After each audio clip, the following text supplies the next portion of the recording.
myself. Omen? It's weird. I'm just reviewing the season to prepare for the last 2 episodes. I did send you a message. Message? Oh yes, I probably missed it or something. Right, something like that.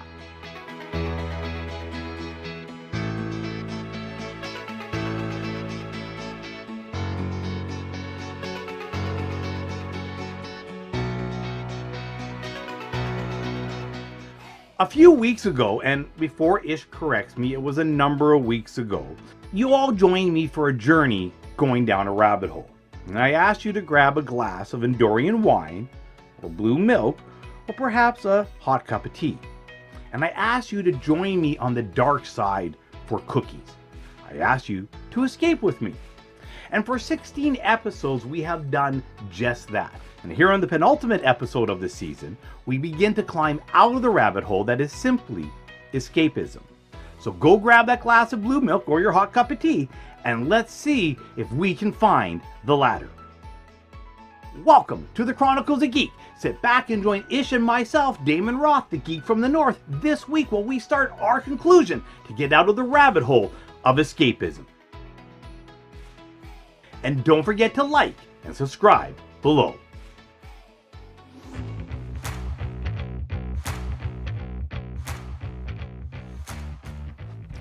Alright, for 16 episodes, this is number 17, we have been escaping. And you've been coming with me on my journey of escape. You were even there for when the great move happened a few months ago because of our fungus friend, Steve. Yes, we have gone to our dreams while riding on roller skates in the search of nature with music blaring in our heads to hide the sting of losing silly Lord of the Ring questions, only to get distracted by the art that reminds us of the video game that was based on our favorite movie from the most excellent fandom, which inspired us to finally finish building that project. The journey we have been on, the escape that I've been creating, is this show.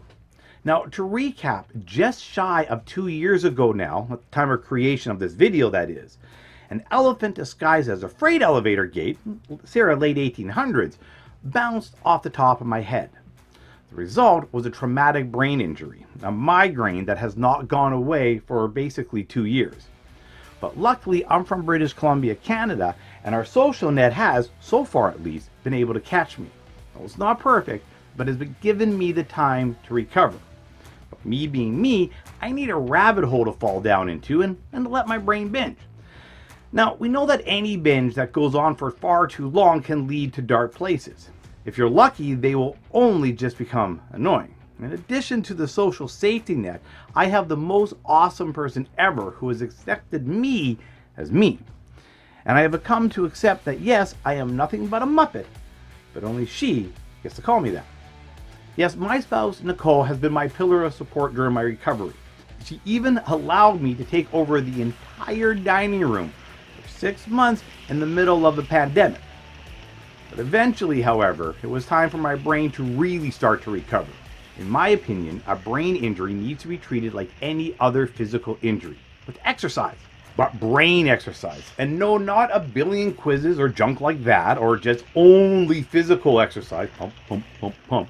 No, I believe that just like learning to walking again after a severe leg break, one must exercise the brain by learning to think again. And that's where Naraven Train version 1 came from. I went back to my roots. I went home. I went to young Damon and let my dreams come out. It didn't always work, but in the end, I created something that had been sitting in my head for decades. And then the universe provided, by the way of a Facebook post, in a moment where my anxiety had thankfully gone out for a burrito. And since then, I have exercised my brain by going back to other parts of my roots. Oh yes, and to Neil's Kidlets in Manitoba, I have found the tapes. And there's going to be something coming up in season 2 of Chronicles of Geek where Rock 2AO will make one more appearance to the world. Yes, your mother did awesome things when she was young.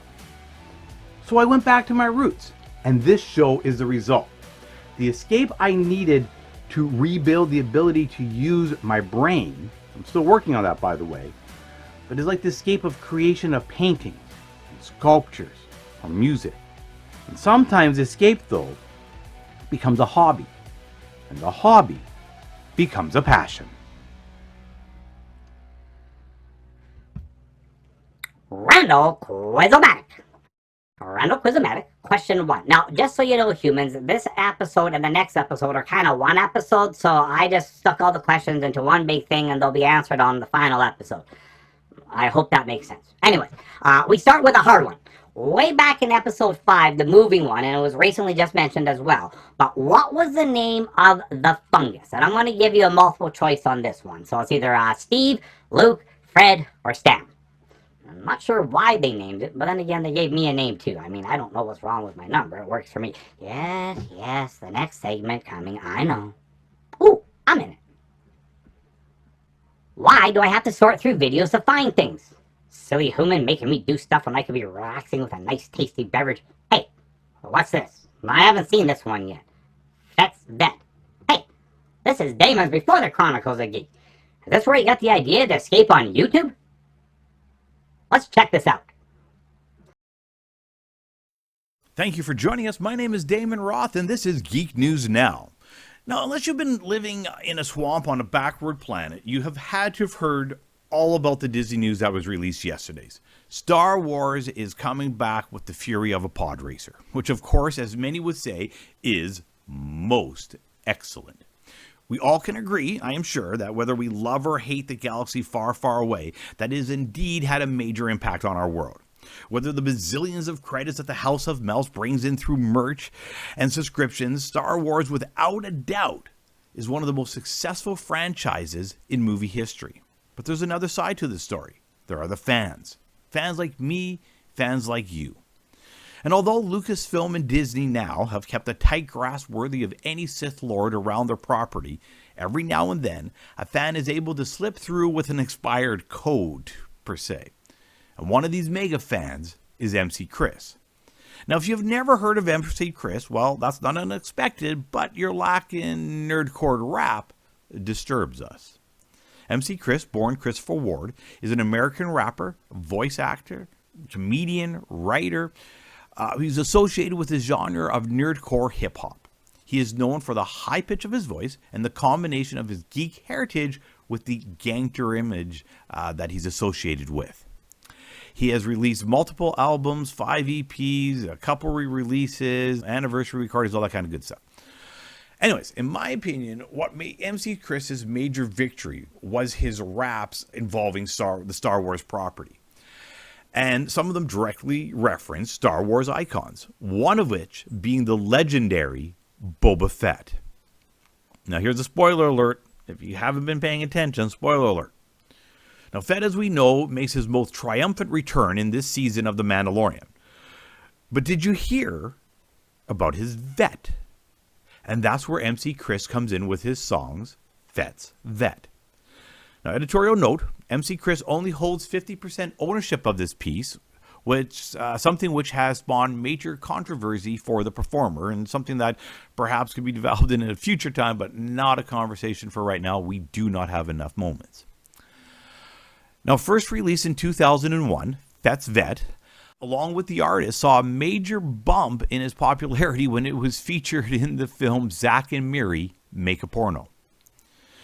Now, back to the modern times and the song in 2020, Fett's Vet, like many other songs, have seen resurgences in popularity when they're featured in a movie, like it did back in Zack and Miri. But today, it is seeing a resurgence simply because folks are searching Boba Fett, and Fett's Vet is popping up. That's how the internet works. It's one of the great things about it.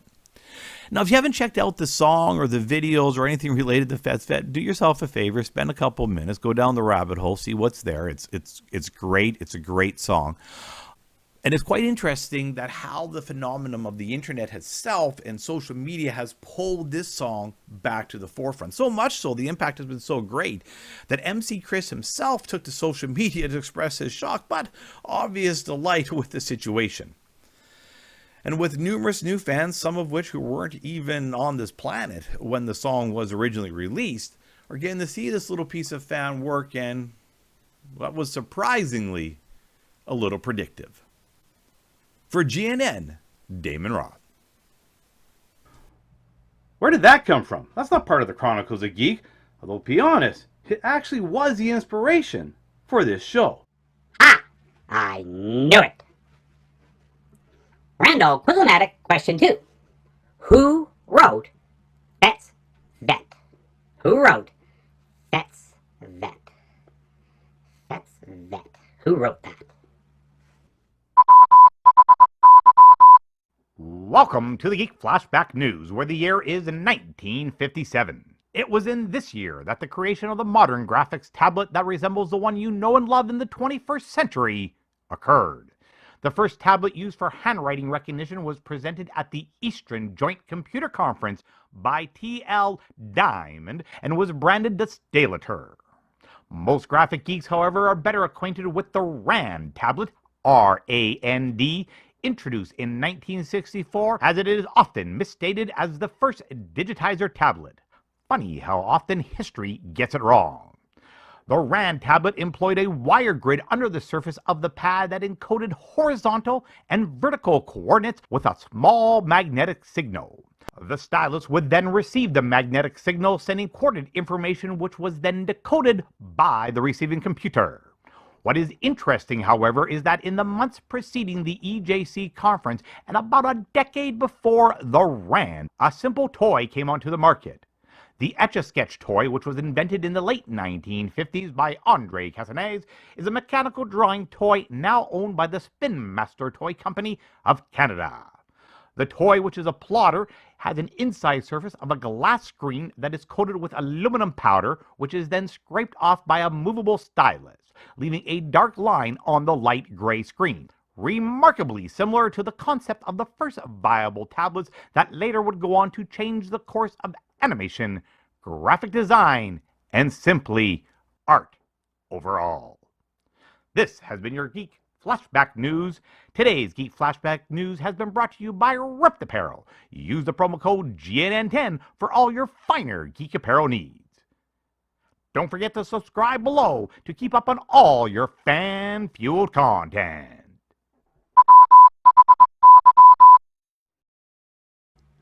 Randall Quizomatic question 3 for 5 points. What was the name of the first graphics tablet? What was the name of the first graphics tablet?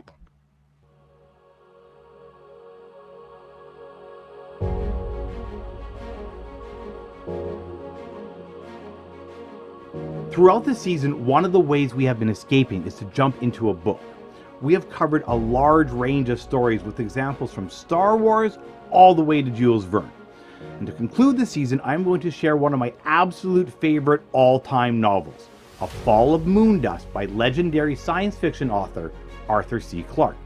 He's the creator of the 2001 novel series, if you're trying to place the name, and on a bazillion other things, or maybe not a bazillion, but you know what I mean. Now, the novel, A Fall of Moondust, has no space pirates. It doesn't even have a war. No, this story simply is about a day on the ocean, so to speak, but a day on the ocean where a bunch of tourists in the future are going for what is a routine escape on a 3-hour tour of the moon.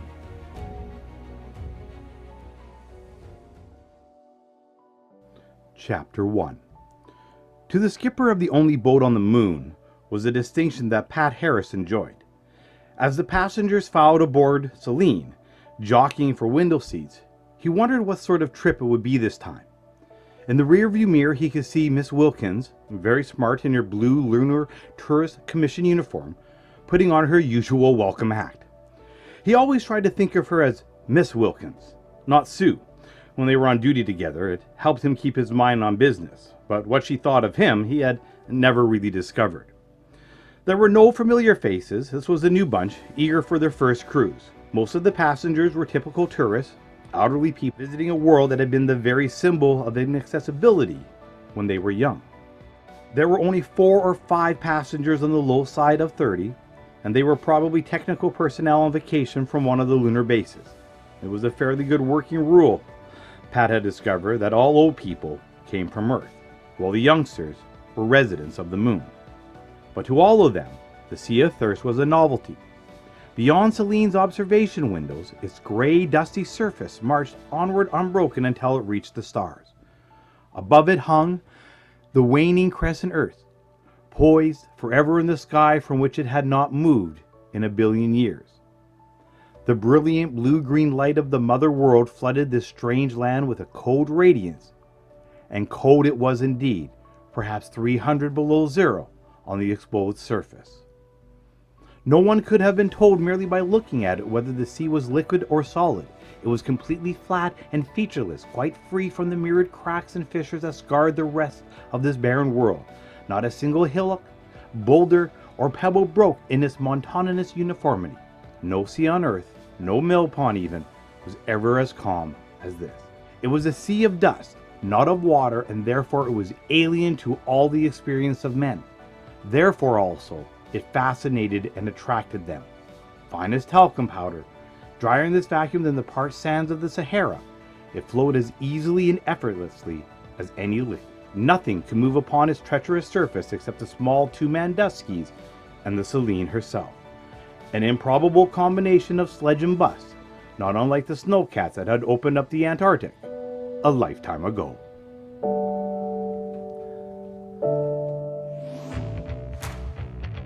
Alright, spoiler alert, just in case you're interested in reading the book or to get you hooked.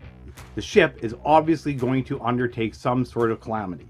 Something's going to happen to it, blah, blah, blah, blah, blah, blah, blah. Remember, I did make a Gilligan's Island reference. And first things first, the Gilligan's Island reference in regards to the time of the tour was just to set the scene for you. If you know the reference, so it probably worked. The moon tour was a day long, not just 3 hours, but the theme was the same. Individuals escaping while they are on their escape. How many of you are content to go away on vacation and do nothing? I mean, absolutely nothing. You're just going to sit there and do nothing. No books, no walks, no hikes, and no 3-hour tours. Sometimes we escape from our escape so we can find the escape we are really looking for. Rando Quizomatic question 4. Who wrote Fall of Moondust? Who wrote The Fall of Moondust? Wow, this fellow actually has written a lot of things. And don't forget, the results will be next episode. Sweet sugar pop rocks it. Pop you don't stop till the sweet beat drops. I sure improve as I stick a move. Every poem's recited on the top of the groove. Whew. Way back in the early part of the season, I used the movie Renaissance Man as an example of how music can remind you of a place and time. And finding that movie was a quest of mine for quite some time because it's out of print and not on any streaming service. And I just, for some reason, don't like paying for movies individually online. It's a thing. So I finally broke down and had a local video store order it for me new. And then my spouse and I watched it. She did so absolutely willingly, as any spouse is apt to do. Willingly. But she was glad that she did, and my memories of a classic were not disappointed.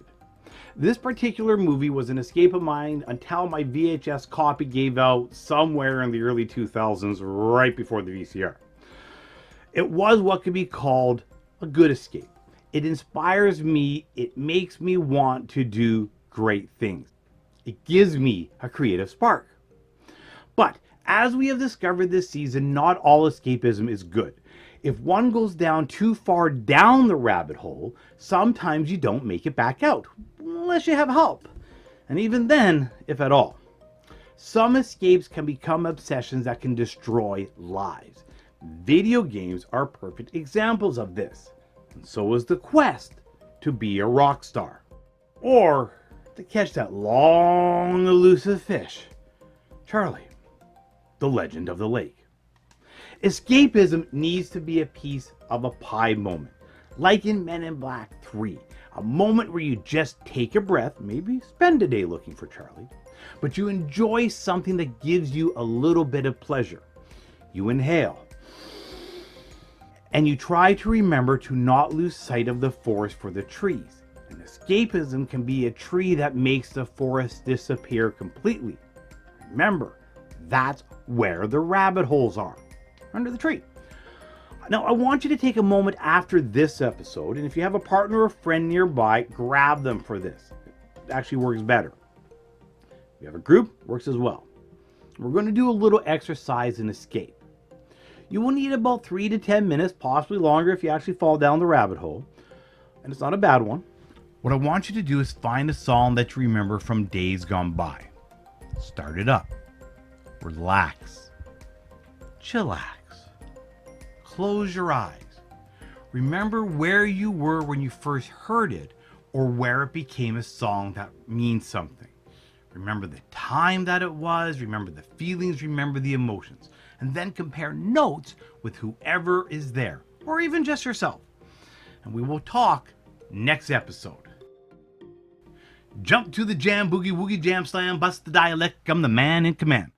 By the way, seriously, Jim, watch the movie. You'll love it. Until next episode, when we conclude Season 1 of the Chronicles of Geek, I'm Damon Roth, the Geek from the North, here escaping with you on the Chronicles of Geek, on Geek News Now. Don't forget to subscribe and like below, and as always, my friends, stay safe, stay brave, and most of all, stay geeky.